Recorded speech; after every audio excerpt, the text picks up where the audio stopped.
Good morning. നമ്മൾ അടുത്ത ചാപ്റ്ററിലേക്ക് പോവാണ്. Unit 9 web server hardware and software. നോക്കാം എന്താണ് സെർവർ നോക്കാം. സെർവർ എന്താണെന്ന് നോക്കാം. A server is a computer or system that provide services, data or resources to other computer called clients through a network or the internet. അതായത് server എന്ന് വെച്ചാൽ അതൊരു കമ്പ്യൂട്ടറോ അല്ലെങ്കിൽ സിസ്റ്റം ആണ്. അതായത് മറ്റുള്ള കമ്പ്യൂട്ടറുകളെ കൺട്രോൾ ചെയ്ത് ഡാറ്റ ഷെയർ ചെയ്യുന്ന ആ ഒരു കമ്പ്യൂട്ടറിന് അല്ലെങ്കിൽ സിസ്റ്റത്തിന് നമ്മൾ വിളിക്കുന്ന പേരാണ് സെർവർ എന്ന് പറയാം. ഫോർ എക്സാമ്പിൾ പറയുകയാണെങ്കിൽ ഇപ്പൊ നമ്മൾ യൂട്യൂബിലൊക്കെ നമ്മൾ സെർച്ച് ചെയ്യാറുണ്ട്. നമ്മൾ സെർച്ച് ചെയ്യുമ്പോൾ ഒരു വീഡിയോ കാണാൻ വേണ്ടി നമ്മൾ റിക്വസ്റ്റ് കൊടുക്കുകയാണ്. അപ്പോൾ എന്ത് ചെയ്യും, യൂട്യൂബിലെ സെർവർ ആ റിക്വസ്റ്റ് റിസീവ് ചെയ്യും. And the server send the video data back to your phone. അതിനുശേഷം എന്ത് ചെയ്യും, അവര് ഡാറ്റ നമ്മുടെ ഫോണിലേക്ക്, നമ്മൾ ഏത് വീഡിയോ ആണോ പറഞ്ഞത് ആ വീഡിയോ നമ്മുടെ ഫോണിലേക്ക് അവർ ബാക്ക് ചെയ്യും. അപ്പൊ അതിന് നമ്മൾ അങ്ങനെയുള്ള ആ ഒരു സിസ്റ്റത്തിനെ അല്ലെങ്കിൽ ആ ഒരു കമ്പ്യൂട്ടറിനെ നമ്മൾ വിളിക്കുന്ന പേരാണ് വെബ് സെർവർ എന്ന് പറയുന്നത്. ഓക്കെ, നെക്സ്റ്റ് നമുക്ക് നോക്കാം. നമ്മൾ പറയുന്നത് different types of web server. Types of web server ആണ് നമ്മൾ നെക്സ്റ്റ് നോക്കുന്നത്. അതായത് നമ്മളിപ്പോ വെബ് സെർവർ എന്ന് വെച്ചാൽ ഞാൻ പറഞ്ഞു വെച്ചാൽ software or hardware that store and deliver website to users through the internet. അപ്പോൾ അതായത് ഇപ്പൊ നമ്മൾ പറഞ്ഞപ്പോൾ ഞാൻ പറഞ്ഞില്ലേ ഒരു അപ്പൊ നമ്മൾ യൂട്യൂബിൽ സെർച്ച് ചെയ്യാം. യൂട്യൂബിൽ സെർച്ച് ചെയ്യുമ്പോൾ നമ്മളിപ്പോ ഒരു റിക്വസ്റ്റ് കൊടുക്കുമ്പോൾ, ഒരു വീഡിയോയുടെ റിക്വസ്റ്റ് കൊടുക്കുമ്പോൾ യൂട്യൂബിലെ സെർവർ എന്ത് ചെയ്യും, ആ റിക്വസ്റ്റ് റിസീവ് ചെയ്യും. അതിനുശേഷമാണ് നമുക്ക് എന്ത് ചെയ്യുന്നത്, നമ്മൾ എന്ത് വീഡിയോ ആണോ ചോദിക്കുന്നത് ആ വീഡിയോ നമുക്ക് റീസെൻഡ് ചെയ്ത് തരുന്നത്. അപ്പൊ അങ്ങനെയുള്ള അതിനെയാണ് നമ്മൾ പറയുക വെബ് സെർവർ എന്ന് പറയുക. പക്ഷെ ഇത് പല ടൈപ്പ് ഉണ്ട്. ഫസ്റ്റ് വൺ നമ്മൾ പറയുന്നത് സ്റ്റാറ്റിക് വെബ് സെർവർ. സ്റ്റാറ്റിക് നോക്കാം കേട്ടോ. സ്റ്റാറ്റിക്കിന്റെ മീനിങ് എന്താ, ഫിക്സഡ് എന്നാണ് അതിന്റെ മീനിങ്. അതായത് ഞാൻ എക്സാമ്പിൾ പറയാം. ഇപ്പൊ നമ്മളിപ്പോ സ്കൂളിന്റെ സൈറ്റ് അല്ലെങ്കിൽ ഇപ്പോ ഒരു കമ്പനിയുടെ സൈറ്റ് ഒക്കെ നമ്മൾ നോക്കുന്ന സമയത്ത് നമുക്ക് അതിൽ ചേഞ്ച് വരുത്താൻ പറ്റില്ല അല്ലെ. അതായത് അവർ ഓൾറെഡി എന്ത് ചെയ്യും, സ്കൂളാണെങ്കിൽ അതിന്റെ ഡീറ്റെയിൽസ്, കരിക്കുലം, അവര് ടൈമിങ്, ഡിസിപ്ലിൻ എല്ലാം അതിൽ കൊടുത്തിട്ടുണ്ടാവും. അതായത് നമുക്കായിട്ടൊരു ചേഞ്ച് വരുത്താൻ പറ്റില്ല. അങ്ങനെ ഫിക്സഡ് ആയിട്ടുള്ള ആ ഒരു വെബ് സെർവറിനെ നമ്മൾ വിളിക്കുന്ന പേരാണ് സ്റ്റാറ്റിക് വെബ് സെർവർ. ആ മീനിങ്ങിൽ ഉണ്ട് കേട്ടോ. It's a web server that deliver fixed web pages. Note ചെയ്തോളൂ, fixed web pages exactly as stored without changing the content. നമുക്ക് കണ്ടന്റ് ചേഞ്ച് ചെയ്യാണ്ട് എന്ത് ചെയ്യും, ആ ഫിക്സഡ് ആയിട്ടുള്ള എന്താണോ കണ്ടന്റ് അത് നമുക്ക് ഡെലിവർ ചെയ്യുന്ന ടൈപ്പ് ഓഫ് വെബ് സെർവറിനെ വിളിക്കുന്ന പേര് static. That is the server send the same web page to every visitor. Content does not change automatically. ഞാൻ പറഞ്ഞ നമുക്ക് ഓട്ടോമാറ്റിക്കലി ചേഞ്ച് ചെയ്യാൻ പറ്റില്ല. അപ്പൊ അതിനെയാണ് നമ്മൾ പറയാ സ്റ്റാറ്റിക് വെബ് സെർവർ എന്ന് പറയാം. നോർമലി സ്റ്റാറ്റിക് വെബ് സെർവറിൽ നമ്മൾ യൂസ് ചെയ്യുന്ന ടെക്നോളജി എന്ന് പറയുന്നത് HTML, ജാവ, ഈ ടെക്നോളജി ഒക്കെയാണ് നമ്മൾ യൂസ് ചെയ്യുക. നോർമലി ഇത് ഉപയോഗിക്കുന്നത് ഈ പറയുന്ന സ്കൂൾ ഇൻഫർമേഷൻ, കമ്പനിയുടെ ഡീറ്റെയിൽസ്, അവിടെയൊക്കെയാണ് നമ്മളത് യൂസ് ചെയ്യുക. ഓക്കെ, നെക്സ്റ്റ് നമ്മൾ പറയുന്നത് ഡൈനാമിക് ആണ്. ഡൈനാമിക് മീനിങ്ങിൽ തന്നെ ഉണ്ട് അല്ലെ. ഡൈനാമിക് എന്ന് ചേർത്ത് എന്താ, ചേഞ്ച് ചെയ്യുക, ഫ്ലെക്സിബിൾ ആവുക എന്നാണ് അതിന്റെ അർത്ഥം. അതായത് it's a web server that create or change web page content automatically. കണ്ടില്ലേ, ഓട്ടോമാറ്റിക്കലി അത് ചേഞ്ച് വരും. Based on the user data or request. അതായത് നമ്മൾ കൊടുക്കുന്ന റിക്വസ്റ്റ് അനുസരിച്ച് അല്ലെങ്കിൽ നമ്മൾ കൊടുക്കുന്ന ഡാറ്റ അനുസരിച്ച് ആ കണ്ടന്റിൽ ചേഞ്ച് വരുത്തുന്ന ടൈപ്പ് ഓഫ് വെബ് സെർവറിനെ വിളിക്കുന്ന പേരാണ് ഡൈനാമിക് വെബ് സെർവർ. എക്സാമ്പിൾ പറയുകയാണെങ്കിൽ ഇപ്പൊ നമ്മളിപ്പോ ഓൺലൈൻ ഷോപ്പിംഗ് ഒക്കെ ചെയ്യുന്നുണ്ട്. ഇപ്പൊ ആമസോണിലൊക്കെ നമ്മൾ നോക്കുമ്പോൾ അതിൽ പ്രൊഡക്റ്റിന്റെ വിലയില്, അതുപോലെ തന്നെ അതിന്റെ എന്താ പറയാ, അതിന്റെ കണ്ടന്റിലൊക്കെ വ്യത്യാസം വരുന്നുണ്ട് അല്ലെ. അപ്പൊ അങ്ങനെ നമുക്ക് ഇഷ്ടമുള്ള പ്രൊഡക്റ്റുകളൊക്കെ നമുക്ക് റെക്കമെൻഡ് ചെയ്യുന്നുണ്ട് അവര്, പ്രൊഡക്റ്റുകൾ, കാർട്ട് ഡീറ്റെയിൽസ് തരുന്നുണ്ട്. അപ്പൊ അങ്ങനെയുള്ള സെർവറിനെ നമ്മൾ പറയുന്ന പേര് dynamic web server. Okay, it's a web server that create or changes web page content automatically based on user data or. Example പറയുകയാണെങ്കിൽ ഈ പറയുന്ന ഓൺലൈൻ ഷോപ്പിംഗ്, ആമസോൺ ഒക്കെ ഇല്ലേ, അപ്പൊ അതൊക്കെയാണ് അതിന്റെ എക്സാമ്പിൾ പറയണത്. നമ്മളിപ്പോ അതിനു വേണ്ടി ഉപയോഗിക്കുന്ന ടെക്നോളജി എന്ന് പറയുന്നത് പൈത്തൺ, അതുപോലെ തന്നെ ജാവ, MySQL, ഇതൊക്കെയാണ് ഇതിനുള്ള ഈ സെർവറിന് ഉപയോഗിക്കുന്ന ടെക്നോളജി എന്ന് പറയുന്നത്. അതിന്റെ ക്യാരക്ടറിസ്റ്റിക്സ് പറയുന്നത് storing website files, handle client request, support HTTP or HTTPS, fast response, then 24/7 availability. ഇതൊക്കെയാണ് അതിന്റെ പ്രത്യേകത പറയുന്നത്. ഞാൻ പറഞ്ഞില്ലേ, നമ്മൾ എക്സാമ്പിൾ വെച്ച് നോക്കിയാൽ മതി. ഇപ്പോൾ ഓൺലൈൻ ഷോപ്പിംഗ് ഒക്കെ നടത്തുന്ന സമയത്ത് നമുക്ക് എപ്പോൾ വേണമെങ്കിലും ചേഞ്ച് ചെയ്യാം, എപ്പോൾ വേണമെങ്കിലും നമുക്ക് നോക്കാം അല്ലേ. അതുപോലെ തന്നെ നമുക്ക് അവരിപ്പോൾ നമ്മുടെ റിക്വസ്റ്റ് അനുസരിച്ച് നമുക്ക് പ്രൊഡക്റ്റുകൾ സെയിൽ ചെയ്യുന്നുണ്ട്, കാണിച്ചു തരുന്നുണ്ട്. അപ്പൊ അതൊക്കെയാണ് അതിന്റെ എക്സാമ്പിൾ ആയിട്ട് പറയുന്നത്. ഇനി മെയിൻ ആയിട്ട് ഇതിന്റെ ഫങ്ഷൻസ് പറയുന്നത്, കാരണം ഇത് ഇമ്പോർട്ടൻ്റ് ആണ്, ടൈപ്സ് ഇമ്പോർട്ടൻ്റ് ആണ്, അതുകൊണ്ടാണ് അതിന്റെ അഡീഷണൽ പോയിന്റുകൾ പറയുന്നത് കേട്ടോ. അപ്പൊ അത് നോട്ട് ചെയ്തോളൂ. ദെൻ ഫങ്ഷൻസ് പറയുന്നത് user enter website address, browser send request, web server receive request, server process the request, server send response, browser display web pages. ഇതൊക്കെയാണ് അതിന്റെ മീൻസ് അതിന്റെ ഒരു ഫങ്ഷൻസ് പറയണത്.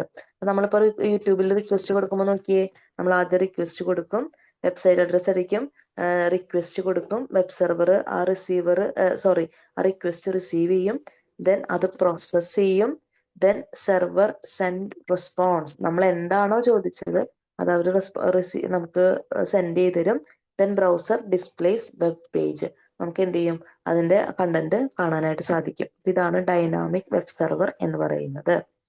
ഇനി അടുത്ത് നമ്മൾ പറയണത് മെയിൽ സെർവർ ആണ്. മെയിൽ സെർവർ എന്താന്ന് നോക്കാം കേട്ടോ. മെയിൽ സെർവർ പേരിൽ തന്നെ ഉണ്ടല്ലോ, മെയിലാണ്, ഇമെയിലാണ് അവിടെ പറയണത്. It is A server that send, receive, store and manage email. മനസ്സിലായില്ലേ? അപ്പൊ അവിടെ നമ്മൾ എന്താണ് സെർവർ അവിടെ മാനേജ് ചെയ്യണത്? സെൻഡ് ചെയ്യുന്നു, റിസീവ് ചെയ്യുന്നു, സ്റ്റോർ ചെയ്യുന്നു ആൻഡ് മാനേജ് ചെയ്യുന്നു. അപ്പൊ ഇമെയിലുകളുടെ ആ ഒരു എന്താ പറയാ, സ്റ്റോറിങ്ങും അതിന്റെ റെസ്പോൺസ് ആണ് മെയിൽ സെർവർ മെയിൻ ആയിട്ട് ചെയ്യുക. സിമ്പിൾ മീനിങ് പറയാം. ഇപ്പൊ നമ്മൾ പറയുകയാണെങ്കിൽ ഡിജിറ്റൽ പോസ്റ്റ് ഓഫീസിലെ പോലെ നമ്മളിപ്പോ അവിടെ it helps email move from one person to another, ഒരാളിൽ നിന്ന് വേറൊരാളിലേക്കൊക്കെ പോകുന്നുണ്ട് അല്ലെ. അപ്പൊ അങ്ങനെ നമ്മളിപ്പോ മെയിൽ അങ്ങനെ ചെയ്യണതിനെയാണ് നമ്മൾ എന്തെന്ന് വിളിക്കുക? മെയിൽ സെർവർ എന്ന് പറയാ. Mail server.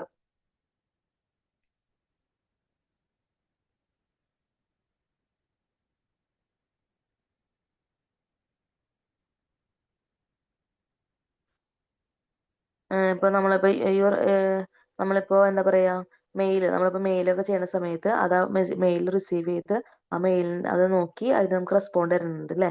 അപ്പൊ റീഡ് ചെയ്ത് റെസ്പോണ്ട് തരുന്നുണ്ട്. അപ്പൊ അതിനെയാണ് നമ്മൾ പറയണത് മെയിൽ സെർവർ എന്ന് പറയുന്നത്. ഓക്കെ. Next file server.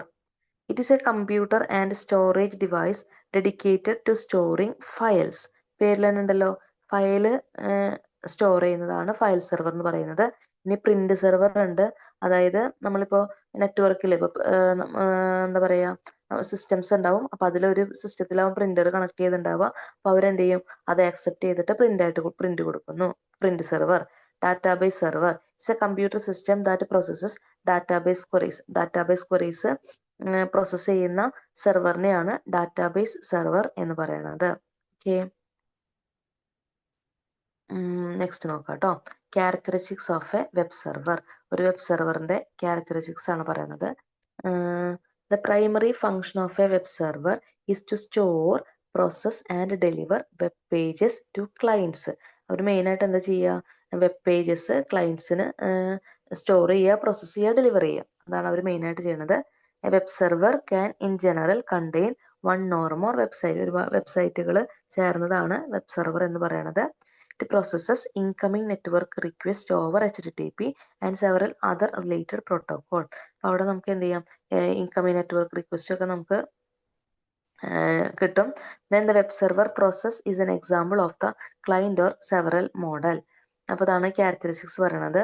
ഇനി അതിന്റെ ഫങ്ഷൻസ് പറയുന്നുണ്ട്. And the main job of a web server is to display the website content. If a web server is not exposed to the public and is used internally, then it is called intranet server. Then the web server is requested to present the content of the website to the user's browser. All browsers on the internet have a unique identifier in terms of an IP address. This internet protocol address is used to communicate between different servers across the internet. അപ്പോൾ നമുക്ക് net use ചെയ്യുമ്പോൾ നമുക്ക് IP address, internet protocol IP address ഉണ്ടാവും. Then ഈ web servers നമ്മൾ കൊടുക്കുന്ന request accept ചെയ്ത് നോക്കി നമുക്ക് എന്ത് ചെയ്യും, കൃത്യമായിട്ടുള്ള റെസ്പോൺസ് പ്രൊവൈഡ് ചെയ്ത് തരും.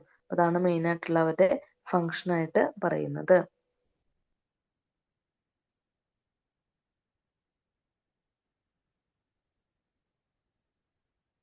Next mail server. Mail server ശരിക്കും ഏതിൽ വരുന്നതാ, നമ്മുടെ ടൈപ്സിൽ തന്നെ ഒരെണ്ണമായിട്ട് ശരിക്കും വരുന്നതാണ് മെയിൽ സെർവർ. മെയിൽ സെർവർ ഞാൻ നേരത്തെ പറഞ്ഞു, അതായത് മെയിലുകൾ സെൻഡ് ചെയ്യുക, അതുപോലെ തന്നെ റിസീവ് ചെയ്യുക, സ്റ്റോർ ചെയ്യുക, മാനേജ് ചെയ്യുക. ഇതാണ് മെയിനായിട്ട് മെയിൽ സെർവർ ചെയ്യുന്നത്.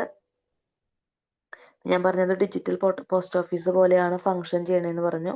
അതായത് നമ്മൾ ഇപ്പോൾ മെയിൽ ചെയ്തു, ആ മെയിൽ ആക്സെപ്റ്റ് പ്രോസസ്സ് ചെയ്തു, ദെൻ പ്രോപ്പർ ആയിട്ടുള്ള ഇതിലേക്ക് എന്താ പറയുക, കൺസേൺഡ് ഇതിലേക്ക് എത്തിച്ച് നമുക്ക് റെസ്പോണ്ട് കിട്ടുന്നുണ്ട് അല്ലേ. അപ്പൊ അങ്ങനെ ചെയ്യുന്നതാണ് ഈ പറയുന്ന മെയിൽ സെർവർ എന്ന് പറയുന്നത്. നോക്കാം, ടൈപ്സ് ഓഫ് ഇമെയിൽ സെർവർ. പല ടൈപ്സ് ഉണ്ട്, നോക്കാം കേട്ടോ.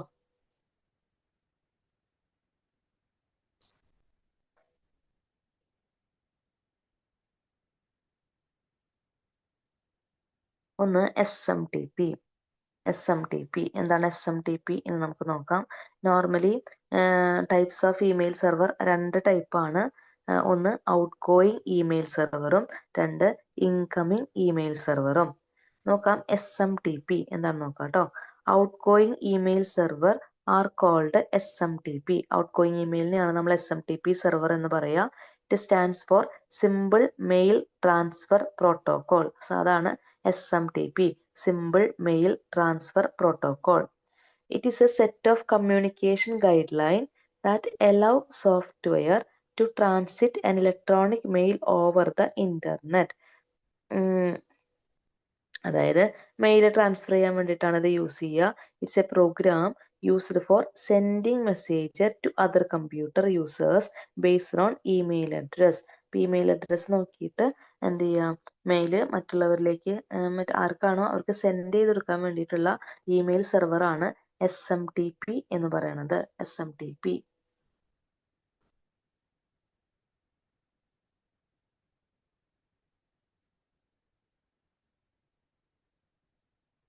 നെക്സ്റ്റ് പറയണത് POP3 ആണ്. POP3 ഇൻകമിങ് ഇമെയിൽ സെർവർ ആണ്. POP3 പോസ്റ്റ് ഓഫീസ് പ്രോട്ടോകോൾ എന്ന് പറയുന്നത്. In computing, the post office protocol is an application layer internet standard protocol used by email clients to retrieve email from a mail server. അതായത് നമ്മൾ mail ചെയ്ത് കഴിഞ്ഞാൽ retrieve ചെയ്യണം അല്ലേ, retrieve ചെയ്യണം. അപ്പൊ അങ്ങനെയുള്ള സോഫ്റ്റ്വെയർ റിസീവ് ചെയ്യുന്ന സോഫ്റ്റ്വെയറിനെ വിളിക്കുന്ന പേരാണ്, ഇൻകമിങ് ഇമെയിൽ സെർവറിനെ വിളിക്കുന്ന പേരാണ് POP3 എന്ന് പറയുന്നത്. ഇനി നെക്സ്റ്റ് ആണ് IMAP, internet message access protocol. നോക്കാം. It store email messages on an email server but allow the end user to view and manipulate the messages as through they were stored locally to the end user's computing devices.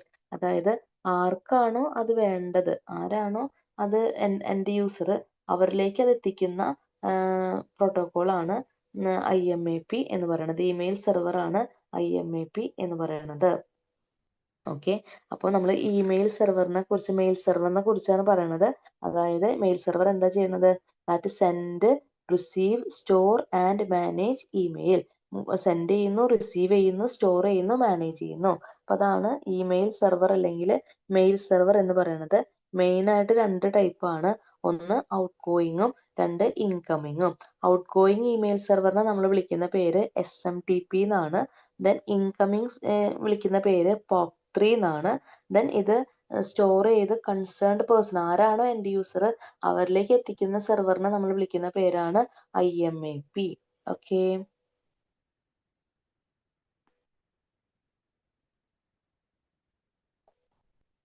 ഇനി നമ്മൾ അടുത്ത് നോക്കുന്നത് process of sending email.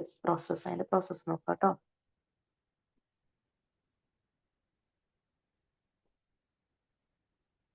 നോക്കാം. അതില് അവരൊരു 4 സ്റ്റെപ്പാണ് പറയണത്. Email 4 സ്റ്റെപ്പാണ് അതിന്റെ പ്രോസസ്സ്. ഒന്ന്, connecting to the SMTP server. നമ്മളൊരു മെയിൽ സെൻഡ് ചെയ്യുമ്പോൾ your email service or provider such as Gmail exchange will connect to the SMTP server.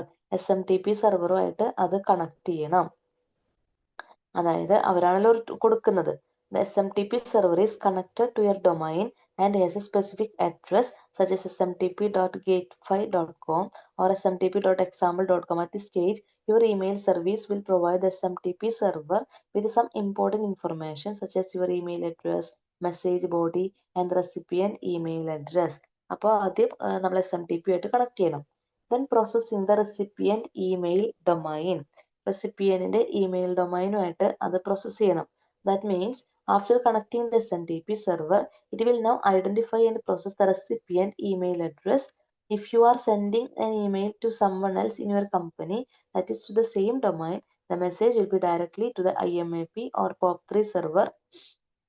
Otherwise, if you are sending the messages to another company, for example, SMTP server will need to communicate with that company's email server. നമ്മൾ വേറെ പാർട്ടിക്ക് അയക്കുമ്പോൾ, വേറെ കമ്പനിക്ക് അയക്കുമ്പോൾ അതെന്ത് ചെയ്യും? ഈ പറയുന്ന SMTP വഴിയാണ് കണക്ട് ചെയ്ത് പോവുക. Then identifying the recipient IP, അവരുടെ IP അഡ്രസ്സ് എന്ത് ചെയ്യും? ഐഡന്റിഫൈ ചെയ്യും. Then delivering the email, അതിനുശേഷം എന്ത് ചെയ്യും? മെയിൽ ഡെലിവർ ചെയ്ത് കൊടുക്കും. അപ്പോൾ അതാണ് ഒരു ഇമെയിൽ പ്രോസസ്സ് ചെയ്യുമ്പോൾ വരുന്നത്. അപ്പോൾ ആദ്യം എന്ത് ചെയ്യും? നമ്മൾ SMTP സെർവറുമായിട്ട് കണക്ട് ചെയ്യും. ദെൻ റെസിപ്പിയന്റിന്റെ ഇമെയിൽ ഡൊമൈൻ കൊടുക്കും. ദെൻ അത് ഐഡന്റിഫൈ ചെയ്യും. അതിനുശേഷം ആ റെസിപ്പിയന്റിന് ആ മെയിൽ ഡെലിവർ ചെയ്ത് കൊടുക്കും. ഇതാണ് മെയിനായിട്ട് പറയുന്ന നമ്മുടെ മെയിൽ സെർവറിൽ വരുന്ന പ്രോസസ്സ്. ഓക്കെ,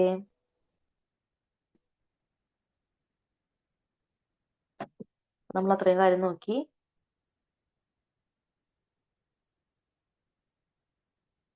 അപ്പൊ അതിൽ നമ്മൾ സെർവർ എന്താന്ന് നോക്കി.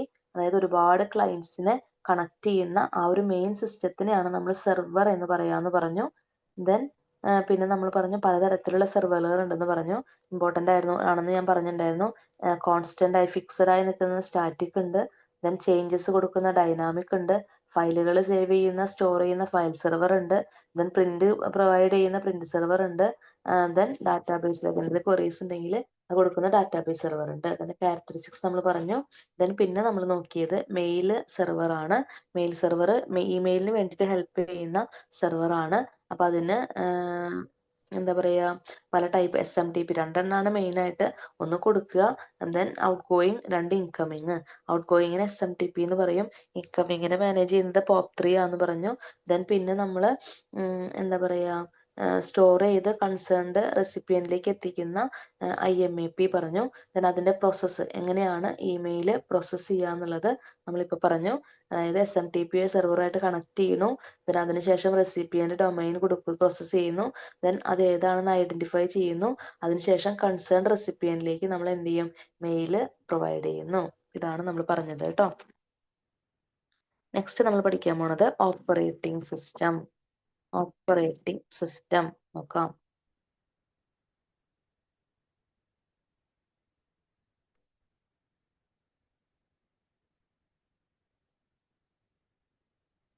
എന്താണ് ഓപ്പറേറ്റിംഗ് സിസ്റ്റം എന്ന് പറഞ്ഞാല്? ഓപ്പറേറ്റിംഗ് സിസ്റ്റം എന്ന് വെച്ചാൽ it's A system software that manages computer hardware and software and help users interact with the computer. It acts as a bridge between user and computer hardware. ഞാൻ പറയാം, നമ്മൾ detail ആയിട്ട് പിന്നെ പഠിക്കാനുണ്ട് കേട്ടോ, എങ്കിലും സിമ്പിളായിട്ട് ഞാൻ പറഞ്ഞുതരാണ്. എന്താണ് ഓപ്പറേറ്റിംഗ് സിസ്റ്റം എന്ന് പറയുന്നത്? അതൊരു സിസ്റ്റം സോഫ്റ്റ്വെയർ ആണ്.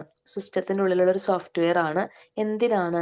കമ്പ്യൂട്ടർ ഹാർഡ്വെയറിനെയും സോഫ്റ്റ്വെയറിനെയും മാനേജ് ചെയ്യുന്ന, നമ്മൾ യൂസേഴ്സുമായിട്ട് ഇന്ററാക്ട് ചെയ്യാൻ കമ്പ്യൂട്ടറിനെ ഹെൽപ്പ് ചെയ്യുന്ന സിസ്റ്റം സോഫ്റ്റ്വെയറിനെ വിളിക്കുന്ന പേരാണ് ഓപ്പറേറ്റിംഗ് സിസ്റ്റം എന്ന് പറയുന്നത്.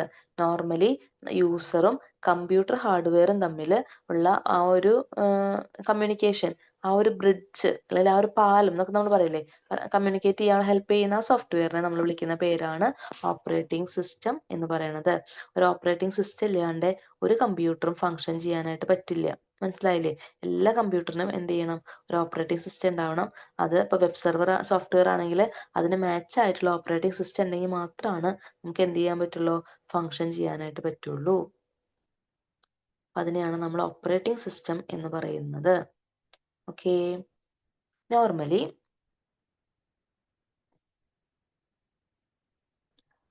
there are two types of operating system commonly used for web server. Web സെർവറിൽ നോർമലി രണ്ട് ടൈപ്പ് ഓപ്പറേറ്റിംഗ് സിസ്റ്റം ആണുള്ളത്, വിൻഡോസും ലിനക്സും. ഓക്കെ, നോക്കാം കേട്ടോ. നിങ്ങൾക്ക് അറിയണത് തന്നെയാണ് എങ്കിലും നമ്മൾ ഇതിലുള്ളത് കൊണ്ട് പറയുന്നു. വിൻഡോസ് എന്താണ്? വിൻഡോസ് നമുക്ക് നോക്കാം.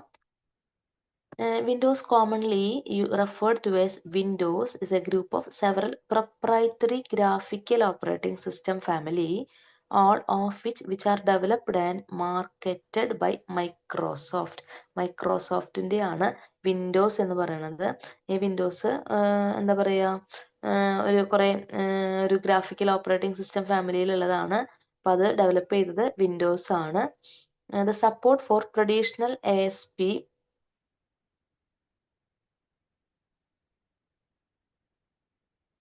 is better on Windows, and ColdFusion hosting is most common on Windows Server, even though ColdFusion run just as nice on Linux. Okay, അപ്പോൾ വിൻഡോസ് സാധാരണ നമ്മൾ യൂസ് ചെയ്യുന്ന ഒരു ഓപ്പറേറ്റിംഗ് സിസ്റ്റം ആണ് വിൻഡോസ് എന്ന് പറയുന്നത്.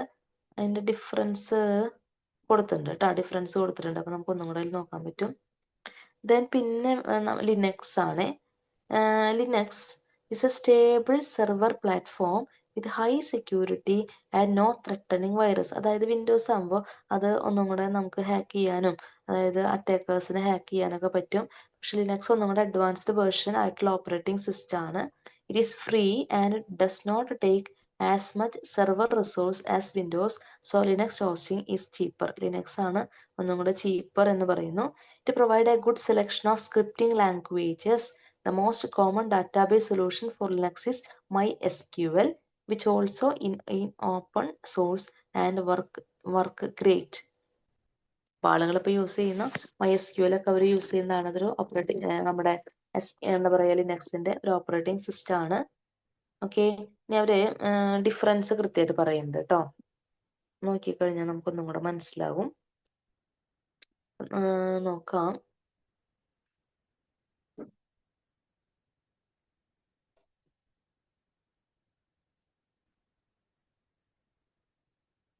കമ്പാരിസൺ പറയുന്നുണ്ട് ബിറ്റ്വീൻ വിൻഡോസ് ആൻഡ് ലിനക്സ്. നോക്കാം. Linux it is A closed source software. Windows എന്ന് പറയുന്നത് ഒരു ക്ലോസ്ഡ് സോഫ്റ്റ്വെയർ ആണ്. ലിനക്സ് ഓപ്പൺ സോഴ്സ് സോഫ്റ്റ്വെയർ ആണ്. ദെൻ വിൻഡോസിനാണ് കമ്പാരിറ്റീവ്ലി കോസ്റ്റ് കൂടുതൽ, എഫിഷ്യൻസി കുറവാണ് ലിനക്സിനെ സംബന്ധിച്ച് വിൻഡോസിന്. ഇറ്റ് ഈസ് നോട്ട് കസ്റ്റമൈസബിൾ അല്ല. നമുക്ക് കസ്റ്റമൈസ്ഡ് യൂസിന് ലിനക്സ് ആണ് ഒന്നും കൂടെ നല്ലത് എന്ന് പറയുന്നു. വിൻഡോസ് പ്രൊവൈഡ് ലെസ് സെക്യൂരിറ്റി കുറവാണ് വിൻഡോസിന്. ദെൻ ഹാർഡ്വെയർ കോസ്റ്റ് കൂടുതലാണ് ലിനക്സിനെ കമ്പയർ ചെയ്യുമ്പോൾ വിൻഡോസിന്. Then Windows does not provide much efficiency in hacking. Hack ചെയ്യാനുള്ള ഹാക്കേഴ്സിന് സിസ്റ്റം ഹാക്ക് ചെയ്യാനായിട്ട് ഈ പറയുന്ന വിൻഡോസ് ചിലപ്പോൾ പറ്റും. അതാണ് അതിൻ്റെ ഡിഫറൻസ് പറയണത്. ഓക്കെ, ഇപ്പൊ നമ്മൾ നോക്കിയത് ഓപ്പറേറ്റിംഗ് സിസ്റ്റം ആണ്. ഓപ്പറേറ്റിംഗ് സിസ്റ്റം എന്ന് പറയുന്നത് ഒരു സിസ്റ്റം സോഫ്റ്റ്വെയർ ആണ്. അതായത് നമ്മുടെ കമ്പ്യൂട്ടർ ഹാർഡ്വെയർ, സോഫ്റ്റ്വെയർ, അതുപോലെ തന്നെ യൂസറിനൊക്കെ തമ്മിൽ ഇന്ററാക്ട് ചെയ്യിപ്പിക്കുന്ന ഒരു സിസ്റ്റം സോഫ്റ്റ്വെയറെ നമ്മൾ വിളിക്കുന്ന പേരാണ് ഓപ്പറേറ്റിംഗ് സിസ്റ്റം എന്ന് പറയുന്നത്. മെയിൻ ആയിട്ട് രണ്ട് ഓപ്പറേറ്റിംഗ് സിസ്റ്റം ആണ്. ഒന്ന് വിൻഡോസും രണ്ട് ലിനക്സും. എന്താണ് വിൻഡോസ് എന്നും എന്താണ് ലിനക്സ് എന്നും അവർ പറഞ്ഞു. അതിന്റെ ഡിഫറൻസ് കൃത്യമായിട്ട് പറഞ്ഞു. അപ്പൊ കമ്പാരിറ്റീവ്ലി നമ്മൾ നോക്കുന്ന സമയത്ത് വിൻഡോസ് ആണ് നമ്മുടെ കമ്പാരിറ്റീവ്ലി നോക്കുമ്പോൾ ലിനക്സ് ആണ് ഒന്നും കൂടെ നല്ലതായിട്ട്, കാരണം എഫിഷ്യന്റ് ആണ്, കോസ്റ്റ് കുറവാണ്, അതുപോലെ തന്നെ ത്രെട്ടിങ് ഒരു പരിധിവരെ കുറയ്ക്കാൻ നമ്മുടെ ലിനക്സ് ഹെൽപ്പ് ചെയ്യണം. ഓക്കെ, നെക്സ്റ്റ് ടോപ്പിക് നമ്മൾ നോക്കുന്നത് web server hardware നോക്കാട്ടോ.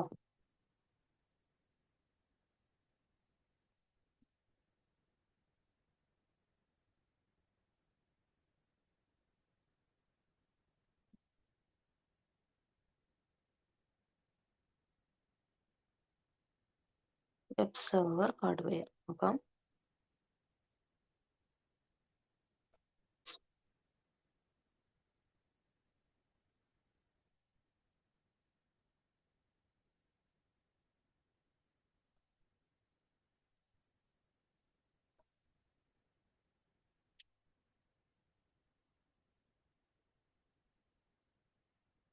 Hardware server.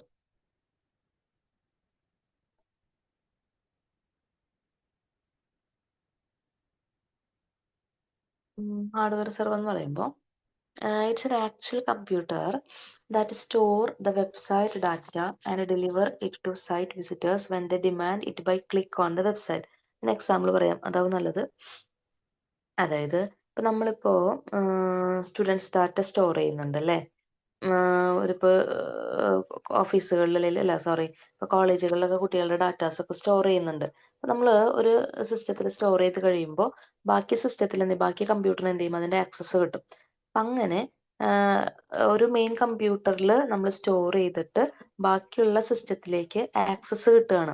അപ്പം അങ്ങനെ ആ മെയിൻ കമ്പ്യൂട്ടറിനെ നമ്മൾ വിളിക്കുന്ന പേരാണ് ഈ പറയുന്ന ഹാർഡ്വെയർ സെർവർ എന്ന് പറയുന്നത്. ഓക്കെ, അപ്പൊ അതിനാണ് നമ്മൾ ഹാർഡ്വെയർ സെർവർ എന്ന് പറയാം. ഓക്കെ, അതിന്റെ